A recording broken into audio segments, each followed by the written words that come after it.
So you have to look at the lead 2 and your V1. So, di ba, I told you normal, initially that your V1 is not the best lead to check for if you have a normal P wave. Okay, more often than not, this will look abnormal. So, pwede ni siya ingon ani sa V1 na biphasic. So, you really cannot assess if the P wave is upright or not. Okay, biphasic man siya. So, you have to look at other leads in the ECG. If you have a normal tracing. But if there are abnormalities in your ECG, in your right atrium or in the left atrium or in both atria, so you have to look at two leads, and the best lead to look at is your lead 2 together with your V1 to be able to confirm if there is really presence of atrial hypertrophy. So you can sometimes see a peak P wave in your lead 2, so you will think of, this is probably right atrial hypertrophy. You have to confirm it in your V1. If the deflection in your V1 will more or less be the same to that of your lead 2, then more often than not, you are sure that patient might be having or is having right atrial hypertrophy based on the ECG. So we talk about left atrial hypertrophy. What did we say? You can have a notch P wave in your lead 2. So you can confirm this through your V1. Left atrial hypertrophy would need a more negative deflection in your V1. So if you think that there is a notch P wave in your lead 2, then try to look at your V1. If the deflection in your V1 is more negative than the first deflection, because normally, or you can have a biphasic P wave in V1, if this is more deflected downwards, then you can say that by voltage criteria on the ECG, you have left atrial hypertrophy. Well, there are also instances in which both your right and your left atria is hypertrophied. So what will you see is you will not only see a notch P wave here, but a peaked P wave in your lead 2 and a very significant deflection that is larger in both positive and negative deflection of your P wave. So if the P wave in your V1 is more or less the same, that is greater than the normal amplitude of a biphasic P wave, then more or less you can say that there is presence of biatrial hypertrophy. PR interval. So you just have to count the number of small squares. So what is the normal PR interval? 0.12 to 0.20. So you also have to think or to determine if the PR interval is constant. You mean the number of small square from this complex is the same as to this complex and to this complex. So if it's constant, then probably you are dealing with a first degree AB block. So normally 0.2 second is how many small squares? 5. So anything beyond 5 small squares, that will already signify that there is a delay in the conduction from your sinoatrial node to your AV node. So QRS complex, so end of the PR interval. So normally the duration is 0.06 to 0.10, and you can see why QRS complexes in this setting. A premature ventricular contraction, if there is an intraventricular conduction delay, a presence of bundle branch block or in patients who develop ventricular tachycardia.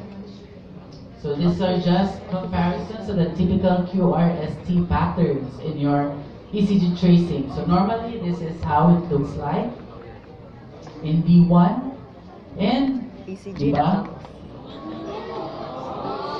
comes. Comes. ECG na. Or V6, diba? Opposite. Normally in V1, there's a septum, Too travels much from left to medicine. right, there is a Too small much. upward deflection, then a bigger negative That's too much deflection, and this medicine. occurs opposite in the V6 because this is located in the mid-axillary line and the impulses is going there to the left, so this is a greater positive deflection. So if you have bundle branch block, you will have a widened QRS duration. So it will go beyond 0.10. Usually when we talk about bundle branch block, the QRS interval is more or less greater than 0.12. So kung naara sa 0.10 to 0.12, that's what we call as intraventricular conduction delay that is seen in patients with left ventricular hypertrophy, meaning dako-dako na siya. There is a greater surface area that needs to be traveled by the impulse kay the left ventricle already hypertrophied. So the normal QRS duration will be a little bit wider compared to its normal counterpart. But when we talk about bundle branch block, meaning diba, you have two impulses. Butang tayo mo niya ang impulse sa right, mani ang impulse sa left. So, just imagine mo niya ang left bundle, ang right bundle. So, if ma-block ako sa, syempre, the travel time will be longer. Maski pag na-block na siya, it still has to, the impulse will eventually be able to reach the left ventricular system. If not, di, heart.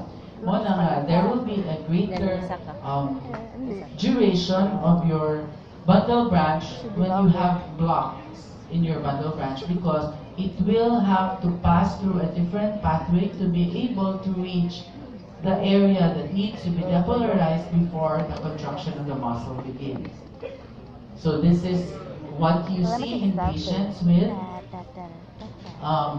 right bundle branch block, and typically, this is what you see in patients with left bundle branch block. So you don't really have to know how are these being produced at this point in time, but it's suffice for you to know that these can be manifested in the 12-lead ECG. Next is the ST segment. So ideally, this should be as isoelectric.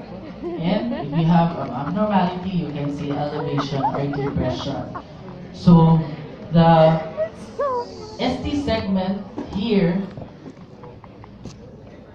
as showed ST depression on the left side. That would signify subendocardial ischemia. So I hope it was discussed to you that when, of course, there is an occlusion of your epicardial coronary arteries, like your RCA, your LCX, or your LAD, if it is not totally occluded, when that person is subject to exercise, or when there is a greater demand of the heart for oxygen, so because of the blockage, and if that person exercises, so syempre, the more the artery will constrict, so the less the oxygen will flow and the less ATP will be generated by the cardiac muscle to proceed with the different metabolic activities of that particular area. So what will happen is that it can manifest this ST segment depression. While in ST segment elevation, there is total occlusion of the coronary artery. So basically, the supply of blood that is going to a particular area that is supplied by that artery that is totally occluded, ang impulse will, because wala man siya of oxygen, dili ka travel dito ang impulse. So what will happen is, it will, the impulse cannot, because the blood flow cannot go to that particular area that is supplied by the affected coronary artery. What will happen is that, walay, of course, if there is, how do you call it? If there is no supply of blood going to a particular muscle, it will not move. So why is that? Why is an ST segment produced in that particular area? So we will be talking about here the current of injury. So it is discussed in the chapter on ECG on how this is being produced. So you have to know this part. here and then you produce. Okay, so what is shown here? Sige daw, describe. Are there P waves? What is this? P waves. So are the P waves followed by a QRS complex? So this is more or less a normal conduction. Look at the heart rate. Is this sinus rhythm or not? Tinamban, 1, 2, 3, 4, 300, 150, 100, 90, 75, so more or less, it is normal sinus rhythm. But what do you see? So you evaluated the P waves, the PR interval, it appears to be normal, the QRS, the ST. Can you comment on the ST? It's basically isoelectric, right? More or less it is. But what is significant here that is shown in the ECG is the abnormalities that you see in your T wave. Because normally, your T wave is deflected positively. So, once again, i-indicate if you have inverted T waves, Ischemia. myocardial ischemia. Can you comment on which area of the heart? Left. You have V2 to V6. So more or less, you are almost Dead. all of the anterior Lateral. part of the heart is affected. So basically, the anterior and the lateral part of the heart shows ischemia. But it does not end there because you also have corresponding T wave inversion in your 1, Just put a straight 2, line though, and they'll be fine. ABL. Oh my So, god. ito may pasabot The patient ana. is dying. I can read it if it's a straight line. 1 and ABL signifies what part of the heart? Straight line, I can read it. The high lateral wall. So, basically, murag tanang lateral wall ay the lateral wall near anterior wall and the high lateral wall that is located higher pag yun is also affected. So, more or less, makainom ka ka, maybe this involves two siguro coronary arteries. Okay, you have to know, kabaw naman mo, what are the areas that is being supplied by your left anterior descending artery, by your left circumflex artery, by the tributaries of each, by the branches of each major epicardial coronary artery, and the right. So, more or less, by the ECG alone, you will be able to know where the particular lesion in your coronary artery is located. So this one, what can you comment? There's more. Huh? Very depressed.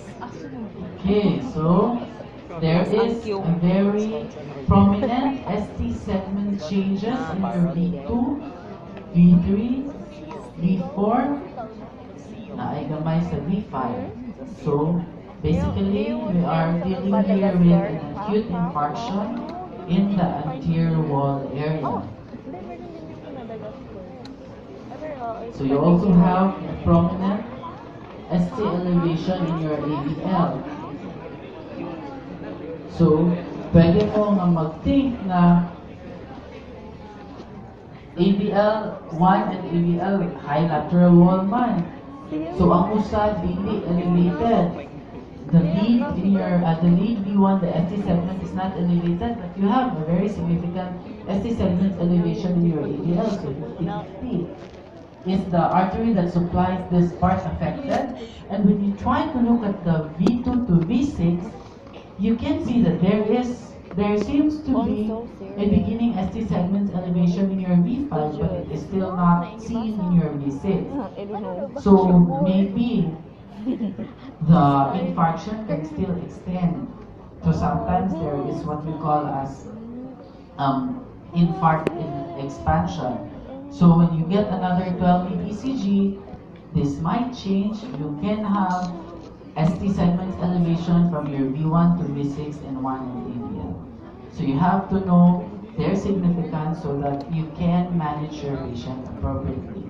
So this one. So this is a very significant ST segment. This is what we typically call as the high chair appearance. So murag lingkuranan, madili na halos malingkuran. So if you come to think of it, if you see this ECG, it's an extensive involvement from your V1 up to your V6. No? 1 and ABL. And there is a corresponding ischemic change in your 2-3 ABL. So probably this is a reciprocal change in a patient who presents with a massive anterior wall MI. See, this is really interesting. Next is you have to look at the T-wave. You already saw previously in the previous slide, a very significant T-wave inversion. Amazingly. So these are examples of your T-wave abnormalities. Sa ganito, peak T-waves in patients with He enjoys hyperkalemia and monocylia. If you have hyperkalemia I that is don't enjoy it untreated, because I don't know it can degenerate into a sine wave nga wala na kay klaro nga QRST complexes na makita, then eventually a ventricular tachycardia, then the patient will die. Patient will die. So if you heard about the administration of your potassium chloride in euthanasia, Oh, euthanasia. so this is the mechanism. So you do not give potassium chloride in boluses. So if you give a significant amount of potassium chloride in the body, so this is the mechanism. It can cause hyperkalemia, mag-peak T waves, it will deteriorate into a sine wave, then the patient will go into ventricular tachycardia, then the ventricular fibrillation, then arrest. QT interval. So how do you measure the QT interval? So you have to count the number of small boxes at the start of your Q up to the end of your T. So normally it's 0.36 to 0.44. So you can see a QT interval that is prolonged in patients with hypocalcemia and a shorter QT interval in patients with hyperkalemia. So it is not enough to know the QT interval. When we see a prolonged QT interval, we have to determine the corrected QT. So I think I don't need to discuss how to compute for the corrected QT for now. And you have to evaluate the other components, U waves, if it is present, the rate, if it's less than 60, it's already an arrhythmia, but AB91, if it's more than 100, it's already tachycardia. So that's the terminology. So normal sinus rhythm, if the heart rate is 60 to 100. If you have slower heart rate that is below 60, and you have a normal P followed by a QRST waves, then you still have a rhythm that originates in the sinus node. It's just that the rate is lower. You should be You here. will call it sinus bradycardia. If it's a normal, the impulse conduction is normal from the sinus node down to the Purkinje fibers, but the rate is higher, it's sinus tachycardia. What is paying now is But if the impulse does not originate from very high now. the sinus node, then the heart rate is bradycardia. It depends on Kidney disease. what the heart rate is, because you can have an idioventricular rhythm, you can have a junctional rhythm, and if it's tachycardia, you can have atrial flutter or atrial fibrillation. So those are examples of arrhythmias. If you really like microbiome, Other metabolic there are derangement, only 3 U microbiome. waves that is seen in hypokalemia, patients who have very low temperature, Yes, you but can have specialty is not here. It's out this, a slide in Cebu, there is seems to only be one an ST segment elevation. This is what you call as an Osborne wave. I'm not sure if, I think it's not in your book, but this is seen in patients with hypothermia. This is found in Harrison. Patients who are taking antiarrhythmic medications like your amiodarone, it can prolong the QT. That is why patients with significant fatal arrhythmias like VTAC or VFib who goes in and out of the arrhythmia, and of course, what we have here in our locality, the safest medication to give is amiodarone. You have to constantly monitor their QT interval because the amiodarone itself can prolong the QT. And if the QT is prolonged, it will make your heart more prone to develop arrhythmias because of the prolonged unsa man ang QT gani? Very much. Repolarization, di ba? We are talking here about the T waves. So these are seen in patients with tricyclic overdose. Sometimes in patients with brain problems like a stroke, especially if you are dealing with kanang subarachnoid hemorrhage or cerebrovascular disease na hemorrhagic in form, you might be able to see ST depression, T-wave inversion, or ST segment elevation. That is why it is very important for you to know nga if a patient presents with bleed, they might be associated with ST segment changes in the ECG. You have to be very careful, especially if the patient has lateralizing signs for stroke and you see an ST segment elevation. You have to think twice. Are you going to commit it as a problem of the heart, in which we need to give thrombolytics to lyse the clot, or we need to do But I PCI? can't see myself much. Or You're trying your we best. are just dealing here with a typical ECG change in patients with bleed. Because of course, if you have a bleed in the brain, it is contraindicated to give medications for an ST segment elevation that is seen in your ECG. So the same with ST segment depression or T-wave inversion, which would translate to the presence of ischemia. So how do we treat ischemia? We give antiplatelets, and if the cause of the changes here is brought about by a neurologic problem, then you are Dahil sa placing the patient into more harm increase if the you flow, treat the changes decrease that we see in the velocity. ECG. So when you have a patient, of course, you need to treat the patient holistically. If you have ECG changes, then you have to correlate it if it's associated with the main problem that is presented by the patient or not. Oh, pwede pa antiplatelet kay what if there's a thrombus na then it's gonna Okay, form. so you just have to fall in love with the different waveforms in the ECG to love it. I fell in love once before.